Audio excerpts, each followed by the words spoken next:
El mensaje en esta tarde está basado en Levítico, en el capítulo 26, y vamos a leer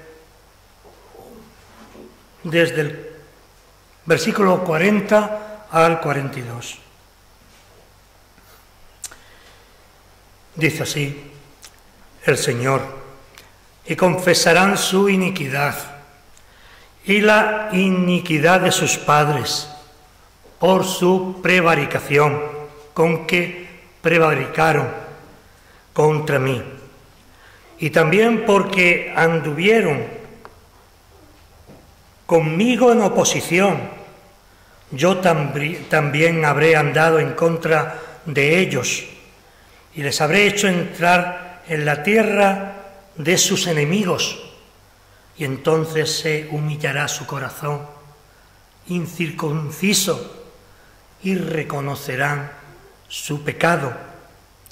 Entonces yo me acordaré del pacto, de mi pacto con Jacob, y asimismo de mi pacto con Isaac, y también de mi pacto con Abraham me acordaré, y haré memoria de la tierra.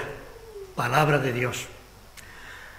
Pocos textos como este habla del amor, de la paciencia y de la gracia de Dios. Cuando el pueblo ha vuelto sus espaldas a Dios, cuando no han respetado el pacto que el Señor hizo con su pueblo. No fue un pacto entre dos partes, sino un pacto de amor, de misericordia del Dios de Israel hacia Israel. Y sin embargo ellos no lo respetaron, sino todo lo contrario. Pecaron más, si cabe, más incluso que muchas de las naciones circundantes en aquella época.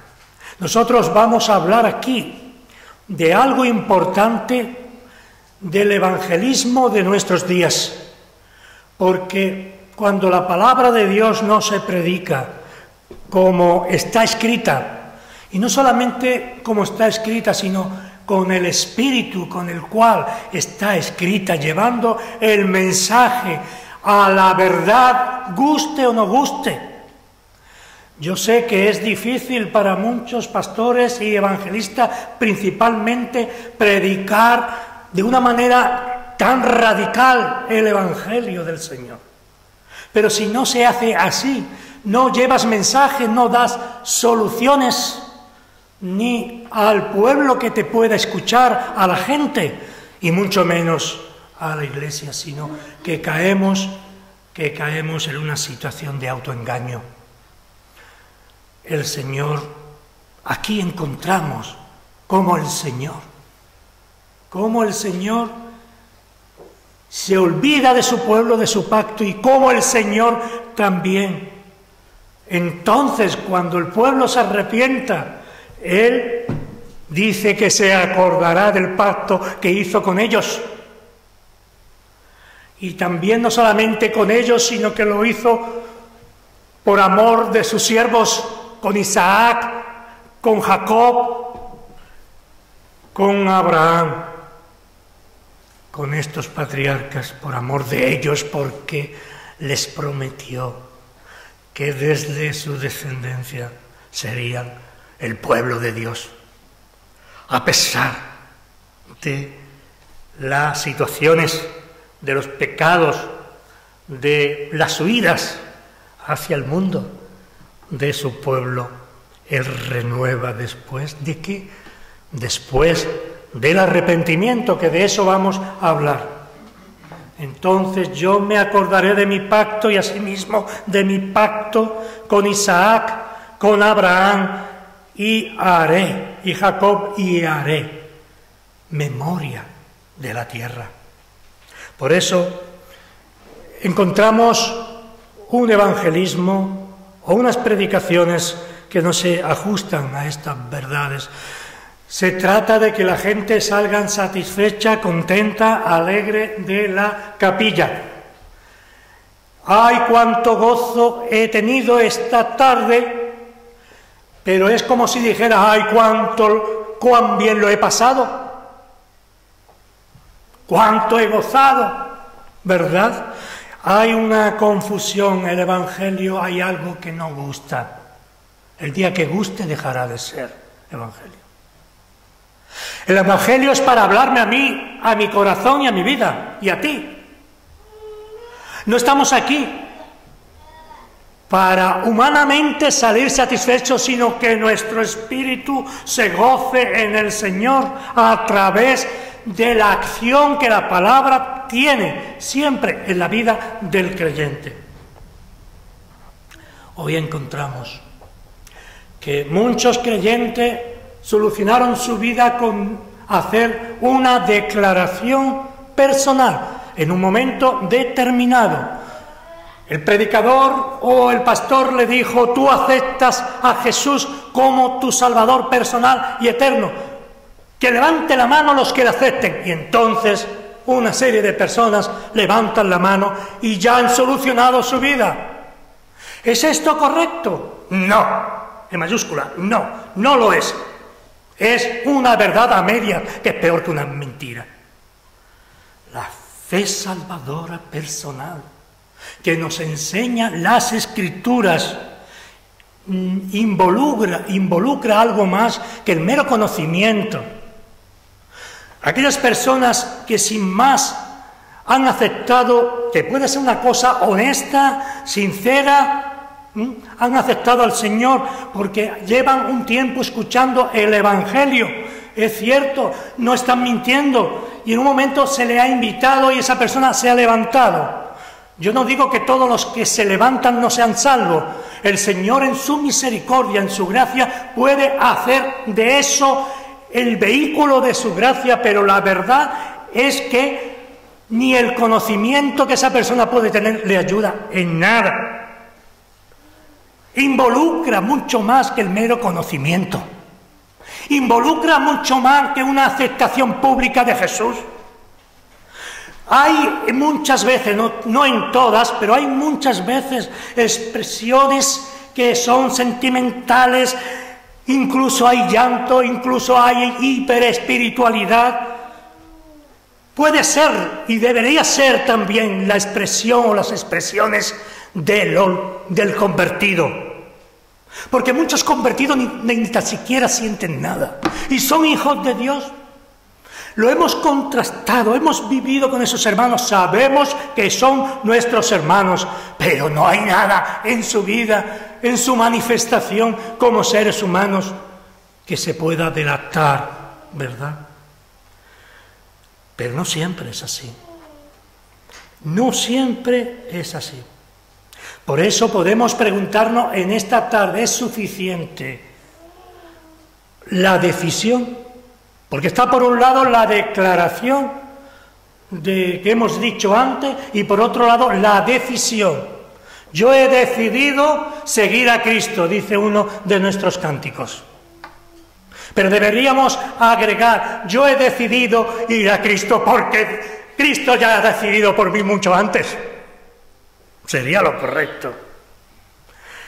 Las expresiones, todas estas historias, ¿verdad? Recordemos la historia de Elías ante los sacerdotes de Baal. Elías, ¿qué hacía? ¿Y qué hizo Elías? Allí se humilló ante el Señor y le pidió ayuda. Ellos son 450 sacerdotes. ¿Qué hacían esos sacerdotes? ¿Qué hacían los baalís? Saltaban, gritaban, bailaban, lloraban, se tiraban por los suelos. ¿Y qué dice la Escritura? No había quien le escuchara. Nadie le escuchara. Por eso debemos también ver esos pasajes de las Escrituras, que no es todo el declarar a Jesús como Salvador personal, sino que eso debe ir acompañado con otras cosas importantísimas. El inconverso puede tener conocimiento intelectual sobre la vida, el ministerio, la pasión y la muerte y resurrección de nuestro Señor Jesucristo. De hecho, hay muchas personas que se llaman evangélicas, que pueden estar en nuestra iglesia o en otras, que aún no le han amanecido, que viven en un engaño constante, en un evangelio fácil. Y el evangelio costó mucho a la misma deidad. Costó la vida de nuestro Señor. Y no solamente la vida, sino la humillación. Ese conocimiento intelectual o anímico nos sirve. No es suficiente para la salvación. Es necesario primeramente escuchar la predicación evangélica. Es imprescindible ese conocimiento del que hace un momento hablaba. Porque dice la Escritura, ¿cómo creerán a aquel de quien no han oído? Es necesario que nosotros extendamos el Evangelio, la buena noticia, que le hablemos a nuestros familiares, a nuestros amigos, a nuestros conocidos, a nuestro pueblo, le hablemos de Jesús, de la buena noticia, el Evangelio. Pero hay que ir avanzando. Ese conocimiento no les va a salvar. Eso sería en todo caso religión. Ese es el problema de las religiones establecidas, sea católica, sea ortodoxa o protestante, que también existe eso. Incluso los diablos, lo hemos dicho en alguna ocasión, lo vuelvo a repetir en esta tarde. El diablo conoce perfectamente quién es Jesús y sabe todo mejor que tú y mejor que yo todo lo que significa. Y es Jesús. Sin embargo, ningún diablo alcanzará la salvación. Decisión y conocimiento no traen solo decisión, que nadie me malentienda, después al final me lo entenderéis. Decisión y conocimiento no traen salvación a nadie. Aunque, es importante repetirlo, aunque hayan aceptado a Jesús como Salvador personal, una decisión no cambia nada. Sin el nuevo nacimiento, sin ese cambio,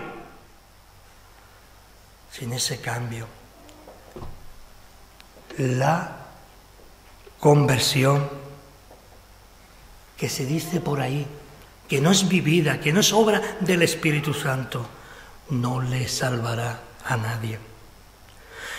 La palabra conversión, ¿qué significa? Significa en el original volverse, cambiar, trastocar. La vida, mi vida, dice el convertido, ha cambiado. Totalmente, puedo seguir pecando, puedo seguir haciendo lo que hacía antes, pero hay un plus en mi vida, que el Espíritu Santo me está hablando de mi pecado, que mi vida me está transformando el Espíritu de Dios, y muchas veces decimos, es que yo no quiero cambiar, es que yo quiero ser como era antes, y ahí nos agarramos, y así hay muchos creyentes, los cuales viven sin ningún tipo de bendiciones, aunque son creyentes. Nos gusta la tierra, somos hijos de la tierra, y prácticamente en nuestro fuero interno en poco nos diferenciamos del mundo que nos rodea. Pero, claro, la palabra conversión dice volverse, cambiar. Hemos cambiado, has cambiado. Y has cambiado. Te has vuelto porque sí, porque has aceptado a Jesús en lo más profundo de tu corazón, porque ya no es el conocimiento intelectual, sino es el conocimiento dentro, en ti, dentro y en ti mismo, donde el Espíritu de Dios ha entrado, ha habitado en ti. ¿Y qué hace el Espíritu? Enseñarte. ¿Qué hace el Espíritu? Llorar cuando tú lloras. ¿Qué hace el Espíritu? Entristecerse cuando tú te entristeces y cuando tú pecas. Por lo tanto, la palabra conversión es una palabra viva, es volverse del mundo a Dios. Es un cambio radical. El que se pone en el arado no puede volver la vista atrás porque se iría las bestias de un lado para otro. No es digno del Señor aquel que quiere volver. Y hay muchos que vuelven. Fijémonos en aquellos que huyeron y obligarlos a entrar a las bodas. ¿Cuántas veces el Señor, a cualquiera de nosotros que nos hemos equivocado de camino venido, dice la Escritura, que coge a sus ovejas y las carga sobre sí y las lleva al punto de encuentro, ¿verdad? Hay que volverse, hay que vivir esa conversión, espiritualmente hablando, de una manera íntima y aceptable para Dios. Debemos, pues, hermanos y hermanas, hacer de nuestra vida un cambio tan radical que verdaderamente haya en nosotros felicidad, una felicidad llena de muchos problemas humanos por medio. A veces decimos, bueno, Señor, pero ¿qué pasa en mi vida? Todo me va mal. ¿De qué me estás hablando, me puedes decir esta tarde, si toda mi vida ha sido un sufrimiento continuo? Un sufrir constante, ¿verdad? Debemos, pues, de vivir ese aceptar a Cristo, ese volverse de nuestros malos caminos, como dice el Señor en su palabra. En nuestro tiempo vemos, pues, un relajamiento general en todos los órdenes de la vida de la Iglesia y de los cristianos. La superficialidad del mundo, de las costumbres del mundo, las ideas y la cultura afecta directamente a la Iglesia del Señor, a la familia del Señor, a los individuos y a la familia. Cada familia está afectando esas ideas, esa cultura, esa superficialidad en las costumbres de no decir, bueno, sí, hace pocos años aquello era ignominioso y sigue siéndolo. Y todo eso está afectando, desgraciadamente, a la Iglesia. Ser cristiano para muchos es pertenecer a cualquier ideología religiosa. El mensaje del cristianismo se ha confundido con el mundo. No hay diferencias, no hay ninguna diferencia entre el mundo y la Iglesia, desgraciadamente, no toda la Iglesia, pero de la Iglesia en general. Muchos que se declaran cristianos viven su fe para llenar sus necesidades anímicas, no espirituales, anímicas del alma, del ánima, del alma. Y no debemos olvidar que hay una nueva vida en nosotros. Ya estábamos vivos, nuestra alma vivía. Ojo.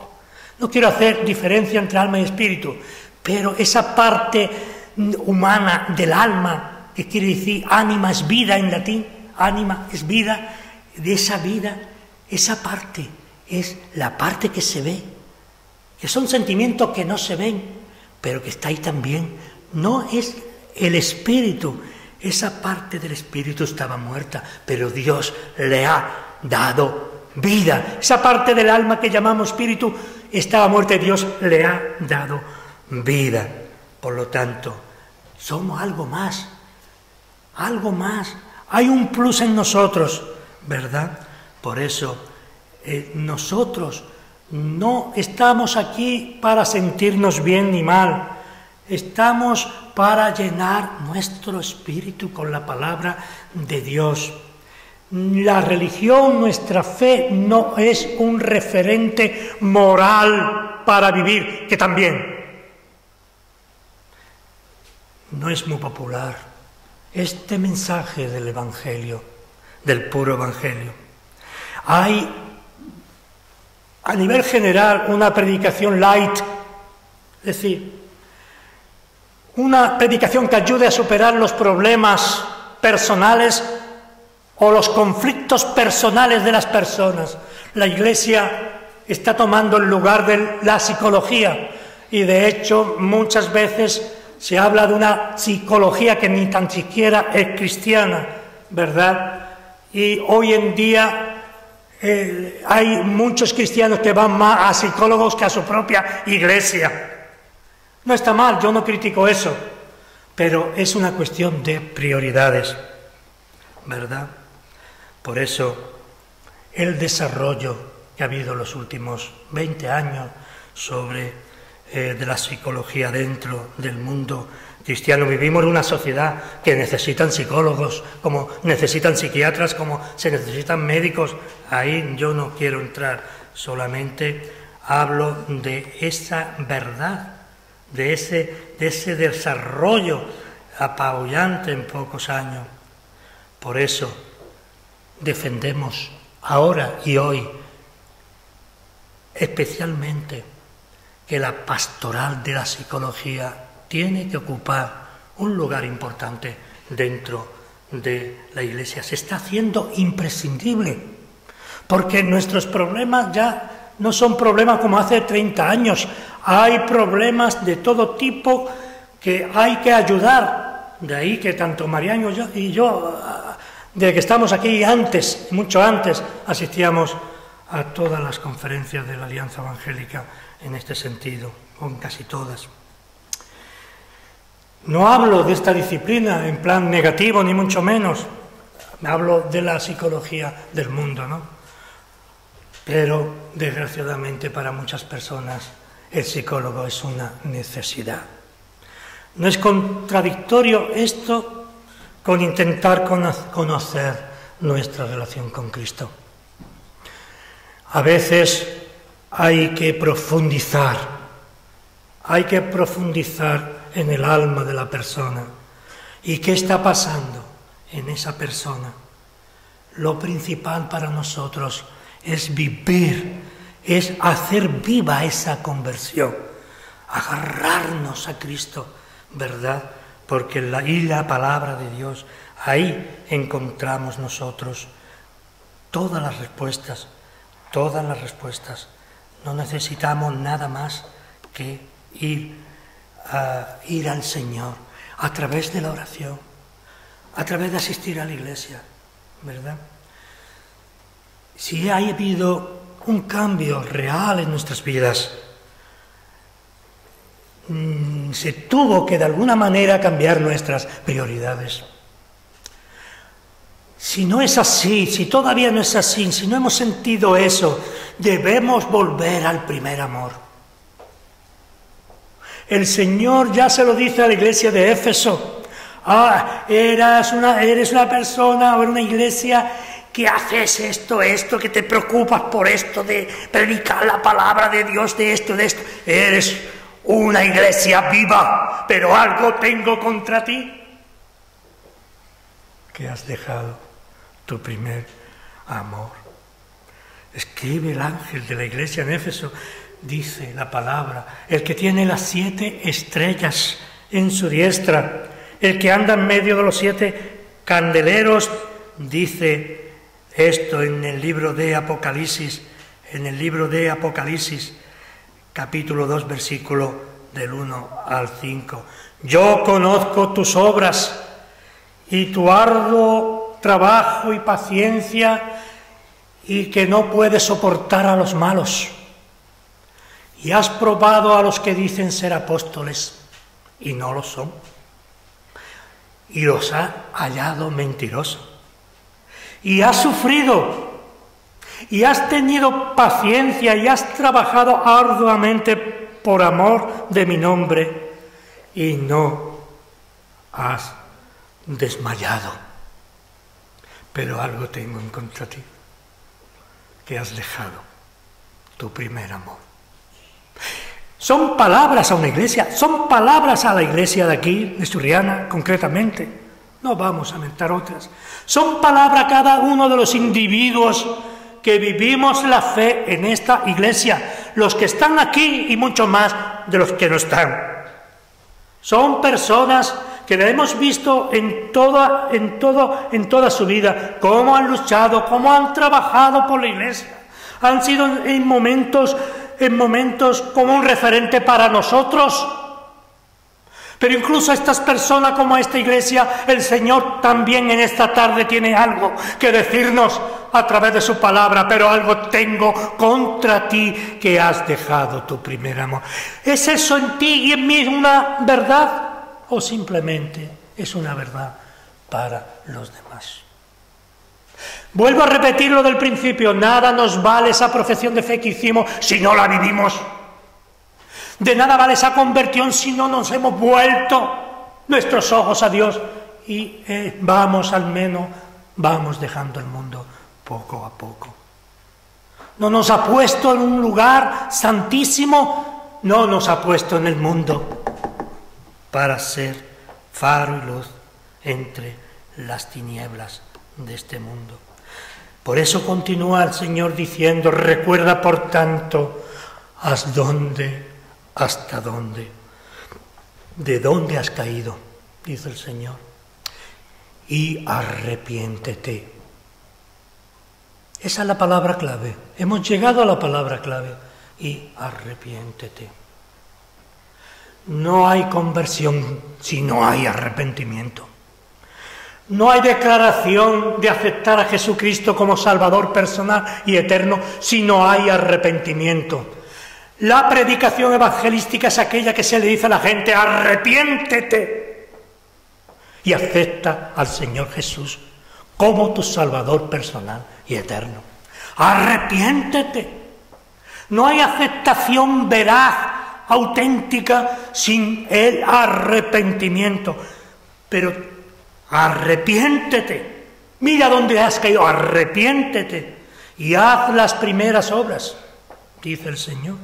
Pues si no, vendré pronto por ti y quitaré tu candelero de su lugar. Y si no te hubieres arrepentido. Necesitamos el arrepentimiento continuo. ¿Cuál fue la última vez que te arrepentiste? De hecho, tenemos que estar arrepintiéndonos constantemente, porque nuestra vida va de pecado en pecado, de error en error, de desamor en desamor. Necesitamos orar al Señor en arrepentimiento para vivir la vida cristiana, para sentir el poder del Espíritu en nuestras vidas. Pero tienes esto, le dice el Señor a la iglesia de Éfeso y a nosotros en esta tarde, que aborrece las obras de los nicolaitas, las cuales yo también aborrezco. Que aborrecemos un evangelio light que no es la verdad bíblica por llenar iglesias. Un culto donde la gente, y no estoy hablando de todos ni mucho menos, no hablo de los carismáticos, que hay muy buenos cristianos, ni tan siquiera de los pentecostales. Podría hablar no solamente de todo eso que hemos dicho, sino también de la apatía, del aburrimiento, del abrir la boca cuando el predicador está hablando como una persona que está fastidiada por la predicación. Hablo de la iglesia en general, hablo de énfasis también del nuestro, ¿vale? Pero tienes esto que aborrece la obra de los nicolaitas, de los malos, de los que no son del Señor, las cuales yo también aborrezco. Por eso estás aquí. Por eso todavía escucha la palabra domingo tras domingo. Por eso, porque aborrece las obras de este mundo. Porque quieres ir avanzando en tu santificación, ir avanzando en el conocimiento experimental y también intelectual Porque sin el conocimiento intelectual, ese conocimiento no puede bajar abajo. La ignorancia no es válida para el cristiano. Debemos conocer más y más de Cristo. El que tiene oído, continúa en el versículo 7 de este Apocalipsis, el que tiene oído, oiga lo que el Espíritu dice a las iglesias. No se la está diciendo solamente a la iglesia de Éfeso, el que venciere, al que venciere. Habla aquí. ¿Por qué? Al que venciere. ¿De qué van a vencer? Porque estamos en una lucha constante, espiritual, donde la mayoría de las veces somos echado a tierra, pisoteado por Satanás. Y viene el ángel del Señor y nos levanta nuevamente. Y empezamos a titubear otra vez abajo y otra vez arriba. Al final, dice aquí, al que venciere le daré a comer del árbol de la vida, el cual está en medio del paraíso de Dios. Al que venciere, a ti. ¿Por qué? Porque tú, hijo de Dios, hija de Dios, eres lo que la palabra de Dios es, más que vencedor. Por Cristo Jesús, Señor nuestro. Y eso lo debes sentir. Eso no solamente lo debes creer, sino sentir en esos momentos de decaimiento. Y en esos momentos donde Dios también te está hablando a través de multitud de cosas, algunas de ellas muy desagradables. Ay de aquel que cae en manos del Dios vivo. El padre que quiere realmente a su hijo lo disciplina. ¿Cuántas veces, hermano, no me habrá disciplinado el Señor en mis 66 años? Preparando esto miré hacia atrás. ¿Cuánto tiempo perdido? Pero aquí estoy, por su gracia. Quiera el Señor ayudarte y ayudarme a entender esto. Solo la verdad de Dios cambiará a las personas. Solo la verdad de Dios convierte a las personas. Hace cambiar, hace envolverse a las personas de su mal camino. Solo el arrepentimiento, el continuo arrepentimiento nos sanará de nuestras heridas y nos llevará hacia la vida eterna en Cristo Jesús, Señor nuestro. Amén.